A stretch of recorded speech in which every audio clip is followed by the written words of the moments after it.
Hi everybody, welcome back to Icelandic for Foreigners. In this video, I'm going to be talking about my current progress in some of the languages I've been studying. Fyrst íslenska. Ég búinn að vera svolítið lélegur í að læra íslenskuna heima.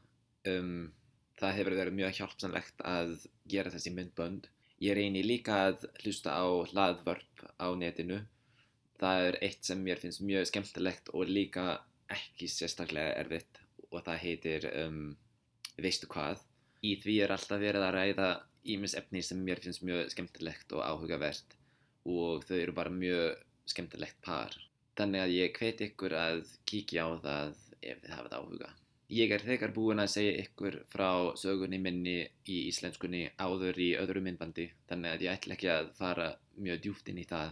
En já, eins og þið vitið þá elska ég íslensku. Ég alltaf að reyna að bæta íslenskuna mína og ja, það bara best i heimi. Okay, nu skal vi snakke på dansk. Jeg begyndte at lære dansk, efter jeg kom hjem fra, da jeg boede i Island. Jeg havde meget interesse i skandinavisk kultur, og jeg havde også mange venner, der havde boet i Danmark, mens jeg boede i Island. Så jeg begyndte at lære dansk. Det var nu for 6 år siden, og jeg kan rigtig godt lide dansk. Der er mange, der siger, at det lyder som om, man har en kartoffel i halsen, men jeg er ikke enig om det. Personligt synes jeg, det er et meget smukt sprog. Jeg har ikke gjort særlig meget på det seneste for at holde det ved lige, så jeg er nødt til at gøre lidt mere. طيب يلا نحكي بالعربي. أنا بعرف إنه بعمل أغلاط كتيرة بالعربي وبعرف إنه في عرب عم يتفرجوا على فيديوهاتي فإذا بعمل أغلاط فيكن تحكولي. إذن صار لي 3 سنين عم أتعلم عربي.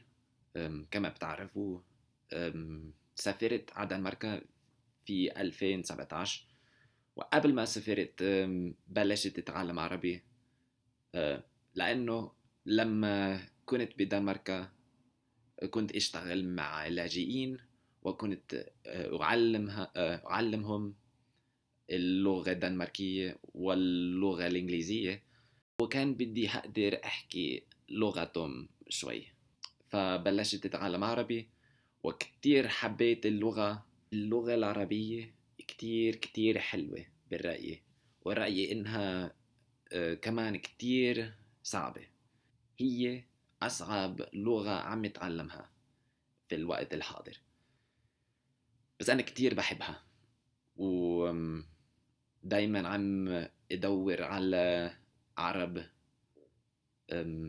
ممكن أحكي معهم. Alors, le français. Ça fait vraiment longtemps depuis que j'ai parlé français.